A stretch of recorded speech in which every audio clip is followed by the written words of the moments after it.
बिस्मिल्लाहिर्रहमानिर्रहीम। अस्सलाम वालेकुम फ्रेंड्स, कैसे हैं आप सब। चैप्टर नंबर 18 गारदात का हम फिक्र नंबर 30 आज पढ़ेंगे। फिक्र नंबर 30 में हथकड़ियों का इस्तेमाल के मतलब बताया गया है कि हथकड़ियों का इस्तेमाल जो कैदियों स्कोटों पे जब कैदियों की स्कोटों पे जब जाया जाएगा तो हथकड़ियाँ किस तरह लगाई जाएंगी, तो उनमें किस किस की क्या जिम्मेदारी होगी और कौन कौन किस किस चीज़ का जिम्मेदार होगा और किस किस के पास कौन कौन सी चीज़ होगी। तो ये सारी चीज़ें जो हैं वो हम आज पढ़ेंगे। तो चलिए वीडियो को शुरू करते हैं। फिक्र नंबर 30 हथकड़ियों का इस्तेमाल। इसका ज़िमन 1 है। हथकड़ियों के इस्तेमाल के मतलब कवायद बाग 26 में दर्ज है। इनके अलावा कैदियों की स्कोटों के मतलब मदरसे अहकाम की तामील की जाएगी। तो फ्रेंड्स, जैसा कि आपने देखा ज़िमन 1 के अंदर लिखा हुआ है कि कवायद बाग 26 में है, तो ये चैप्टर नंबर 26 में स्पेशल इसका जिक्र है हथकड़ियाँ लगाने का, लेकिन 18-30 के अंदर भी इसका शामिल किया गया है। इसके आगे 3 जुज़ में अलफ में है कि बाला तर देगा वजूदुल वक्त सीनियर अफसर इस बात का जिम्मेदार होगा कि हथकड़ियाँ दुरुस्त हालत में लगी रही हैं। नंबर 2 बे जो है, अगर कैदी तंद मिजाज कभी हैकल और बहुत कुछ मुकाबला करने के काबिल हो तो उसको सामने के बजाय पीछे से हथकड़ी लगाई जा सकती है। और जीम है कि ज़ेर तहवील कैदियों की स्कोट पुलिस कमान अफसर ख्वाह वो कैदी हिरासत जुडिशल में हो या हिरासत पुलिस में, इस बात का बेतकीद जिम्मेदार होगा कि उसके आगे जो है फ्रेंड्स, ऐसे कैदी अपने बाल दाढ़ी मूछें कटवाने ना पाएँ और ना ही किसी तरह से इन कैदियों को अपनी शक्ल सूरत ना बदलने दी जाए जिससे उनकी शनाख्त मुश्किल हो जाए। और इसका बीच है, इन कैदियों को दौरान हिरासत पब्लिक के किसी फ़र्ज से मिलने या बात करने की इजाज़त ना दी जाए, मासवाए उस वक्त के जब कोई मजिस्ट्रेट इसकी बाबत तहरीरी इजाज़त देता है।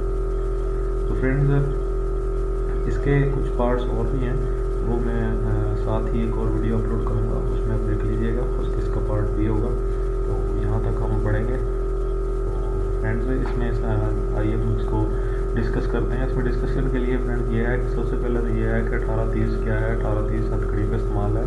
किन को हथकड़ियों का इस्तेमाल है? कैदियों को कोर्टों के जाने के लिए कैदियों को किस तरह हथकड़ियाँ लगाई जाएंगी। और उसके बाद इसके ज़िमन जो है, ज़िमन 1 जो है, उसके अंदर क्या लिखा हुआ है कि ये इसका मुकम्मल वगैरह कवायद जो है वो बाब नंबर 26 में दर्ज है और जेल तमील की जाएगी। इसके 3 ज़िमन है, 3 जुज़ हैं पहले ज़िमन के पहले, और आगे तीसरे के फिर आगे जो है वो पार्ट्स हैं। तो पहले में है कि सबसे पहले जो है उसका जो कमान अफसर होगा, जो कैदियों की स्कोट का कमान अफसर होगा, जो जिस तरह मैं आपको सादा मानो समझाऊँ, जिस तरह किसी जुडिशल पे जाते हैं तो जुडिशल के ऊपर जो सबसे बड़ा जो आपका कमान अफसर होगा, जिस तरह रिजर्व इंस्पेक्टर आमतौर पर होता है, लाइन अफसर होता है, या कोई वजूदुल वक्त सीनियर अफसर कोई भी ऐसे सब इंस्पेक्टर आपकी रिजर्व का जो आपकी जुडिशल गई है उसका जो इंचार्ज है, तो वो इस बात का जिम्मेदार है कि हथकड़ियाँ सही लगी हुई हैं। उसकी जिम्मेदारी है कि वो चेक करे और यकीन दहानी करे कि आपकी हथकड़ियाँ सही लगी हुई हैं। नंबर 2, दूसरे पार्ट में अगर वो देखे कि कोई कैदी धुंध मिजाज है, बहुत तेज़ तरार है, बहुत कुछ मुकाबला करने वाला है, बहुत हीनियस किस्म का कोई कैदी है, हीनियस मुकदमे का, तो जिसका रिकॉर्ड याफ्ता कोई कैदी है, जो पहले भी इस तरह की पुलिस हिरासत से भागने की मतलब उसने कोशिश वगैरह की है या भागा है, तो ऐसी सूरत में अगर कोई कैदी आपके सामने आ जाए तो फिर आपने क्या करना है, उसकी हथकड़ी को सामने की बजाय उसके हाथ पीछे करके पीछे भी लगाई जा सकती है। और 3rd में है कि ज़ेर तहवील कैदियों की स्कोट पुलिस अफसर का वो कैदी हिरासत में जुडिशल में हो कि उसको इस बात का बेतकीद जिम्मेदार होगा। तो फ्रेंड्स, इसमें यह है कि ये थोड़ा सा आपको थोड़ा सा मुश्किल लग रहा होगा। या तीसरा इसमें यह है कि अगर कोई कैदी पुलिस की हिरासत में हो, ठीक है, या जुडिशल की हिरासत में हो, मतलब अगर कोई कैदी आपके थाने में आपने बंद किया है और आप उसको अदालत में पेश करने के लिए लेके जाना है या लेके जा रहे हैं, तो ऐसी सूरत में, या फिर जुडिशल हो गया है कोई बंदा, उसको फिर आप आगे ला के पेश कर रहे हैं या उसको आप जाके सेंट्रल जेल में आप जाके जमा करवाने के लिए लेके जा रहे हैं, तो इन दोनों सूरतों में जो भी कैदी होगा उनकी शक्ल सूरत चेंज ना हो पाए। शक्ल सूरत किस तरह चेंज होगी? मतलब अपनी दाढ़ी मूछें ना कटवा दें, कोई क्लीन शेव ना हो जाए, किसी की दाढ़ी है तो वो बिल्कुल ना कटवा दे, शक्ल ना चेंज हो जाए, ताकि क्योंकि बाद में फ्रेंड्स उनकी जो शनाख्त परेड होती है तो उसमें फिर प्रॉब्लम हो जाती है।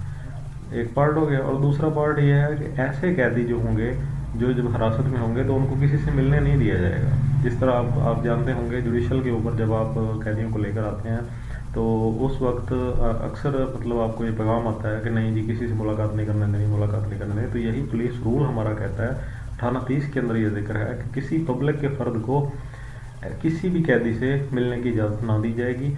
ऐसी सूरत में सिर्फ दी जाएगी जिस सूरत में कि कोई मजिस्ट्रेट तहरीरी तौर पर आपको हुक्म दे दे कि इसके वालिदैन को या फलां बंदे को इससे मिलवा दें, तो ऐसी सूरत में आप उसको मिलवाएंगे। तो फ्रेंड्स, उम्मीद करता हूँ आपको समझ आ गई होगी। अगली वीडियो में मिलते हैं। चैनल को सब्सक्राइब कर लीजिए फ्रेंड्स, आपके लिए बहुत सारा मवाद में लेके आ रहा हूँ।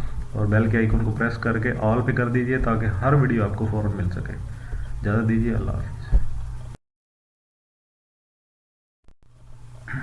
अस्सलाम वालेकुम फ्रेंड्स, हथकड़ियों का इस्तेमाल 1830 हम पढ़ रहे थे, उसका पार्ट 2 लेकर आपकी खिदमत में हाज़िर हूँ फ्रेंड्स। उसमें हमने पहले पार्ट में हमने ये पढ़ा था कि उसका ज़िमन 1 जो है वो क्या कहता है और उसके कितने आगे पार्ट्स हैं।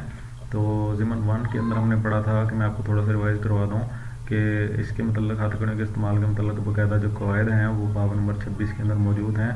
ताहम झैल अहकामात के ऊपर सख्ती से अमल किया जाएगा। और उसमें अलिफ था कि जो मौजूदा वक्त सीनियर अफसर होगा वो ज़िम्मेदार होगा, और दूसरा जो था कि अगर कैदी तुंद मजाज हो और अगर कभी हैकल हो तो उसको क्या किया जा सकता है, उसको सामने के बजाय पीछे हथकड़ी लगाई जा सकती है।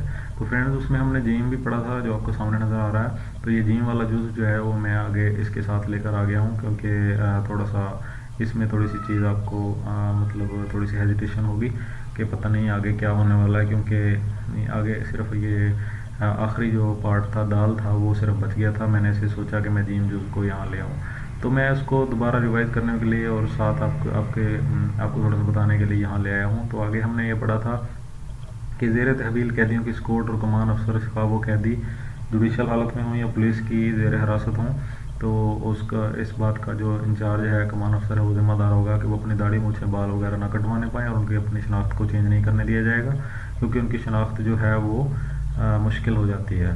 और इसमें बी पार्ट में पढ़ा था कि ऐसे कैदियों को किसी अफराद से नहीं मिलने दिया जाएगा, जो मैंने आपको याद होगा आपको मिसाल भी दी थी बख्शी खाने की। तो ऐसी सूरत में सिर्फ मिलने दिया जाएगा जब मजिस्ट्रेट तहरीरी हुक्म दे दे।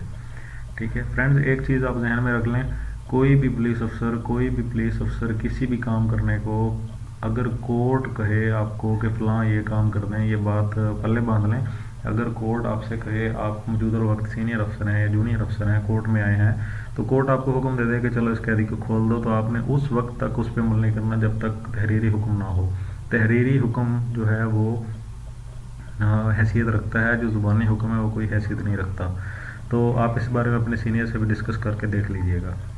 तो फ्रेंड्स, इसमें आगे आखिरी पार्ट है, अगर कैदी के एक हाथ को आज़ाद करना हो। अगर कैदी का एक हाथ आज़ाद मतलब क्यों किया जाएगा, तो सबसे पहले तो आप ये पूछेंगे, ये सवाल होना चाहिए आपकी तरफ से, कैदी का एक हाथ क्यों आज़ाद किया जाएगा। उसकी काफ़ी वजह हो सकती हैं। उसने खाना खाना होगा, उसने वॉशरूम जाना होगा, उसकी कोई और इस तरह की कोई होगी जिसकी वजह से उसको एक हाथ खोलना, अगर एक हाथ खोलना मकसूद हो जाए, अगर एक हाथ खोलना मकसद बन जाए, दोनों हाथ इकट्ठे करके दोनों में हथकड़ी लगी होती है, दोनों से तो नहीं खाया जाता ना इकट्ठा। तो अगर दोनों में से एक हाथ खोलना मकसूद हो जाए तो फिर क्या किया जाएगा, तो उसके 4 पार्ट्स हो सकते हैं। क्या क्या किया जाएगा, तो ऐसे में वो कहते हैं कि अगर एक हाथ को खोलना मकसूद हो तो दूसरे हाथ की हथकड़ी नहीं खोली जाएगी। ठीक है, ऐसा नहीं है कि आप मतलब दोनों ही हथकड़ियाँ खोल दें, चलें जी अब खाना खा लें, नहीं जी, उसके दोनों हाथों को लगी होनी चाहिए। एक हाथ अगर वो कहे कि मेरा एक हाथ खोलना है, या आपका कमान अफसर कहे कि इसका एक हाथ खोल दें, इसने खाना खाना है, तो आपने उसके दूसरे हाथ की हथकड़ी नहीं खोलनी, क्योंकि फ्रेंड्स ये किसी सूरत भी भाग जाते हैं।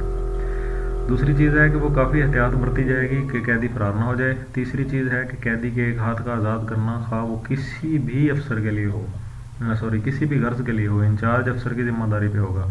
इंचार्ज अफसर के कहने के बगैर आप लोगों ने ये काम नहीं करना फ्रेंड्स, ये बात आप जहन में रख लें, ये बात आप लिख लें, इस सवाल से हट के भी आपने जहन में रख लें, क्योंकि आपने जो है फील्ड में काम करना होता है, तो इसलिए एहतियाती तदाबीर जो हैं वो आपको पुलिस रूल बता रहा है। जो जो अच्छी चीज़ें हैं वो आप जहन नशीन करते जाएँ। जब तक आपको इंचार्ज या कमान अफसर हुक्म ना दे कि इस बंदे की एक हाथ की हथकड़ी खोल दें, इसने खाना खाना है या नहीं खाना या कुछ भी करना है, तब तक आपने उसकी एक हाथ की हथकड़ी अपने तौर से अपनी सोच से नहीं खोलनी। ठीक है, اس کے بعد اگر آخری ہے کہ اگر ایک ہاتھ آزاد کرنے سے فرار ہو جائے تو اس کی ذمہ داری کس کے اوپر ہوگی؟ اسی افسر انچارج کے اوپر ہوگی، کیونکہ اس نے خود ہی کہا تھا کہ اس کو ایک ہاتھ کو کھول دیا جائے، اور وہ اس کو کیا چاہیے کہ وہ فوراً افسران بالا کو مطلع کر دے۔ تو فرینڈز 1830 جو ہے وہ آپ اگر آپ نے پہلا پارٹ نہیں دیکھا تو پہلا پارٹ بھی دیکھ لیں، تو امید کرتا ہوں آپ کو سمجھ آ گئی ہوگی۔ تو کسی بھی قسم کی کوئی ہیزیٹیشن ہو، کہیں سے آپ کو سمجھ نہیں آئی، کوئی چیز آپ کو سمجھ نہیں آ رہی ہے، کسی اور بک کی آپ کو سمجھ نہیں آ رہی، تو آپ کمنٹ میں کمنٹ کریں اور مجھے بتائیں، میں آپ کے لیے اس کی ویڈیو لے کر آؤں گا۔ دوستوں کے ساتھ شیئر کر دیجئے ویڈیو کو، چینل کو سبسکرائب کیجئے، ویڈیو کو لائک کر دیجئے اگر ویڈیو آپ کو اچھی لگی تو امید کرتا ہوں آپ کا جو ہیزیٹیشن ہے، جو آپ کو جو پرابلم تھی وہ کلیئر ہوگی، آپ کو سمجھ آ گئی ہوگی۔ نئی ویڈیو کے ساتھ دوبارہ آؤں گا۔ اللہ حافظ۔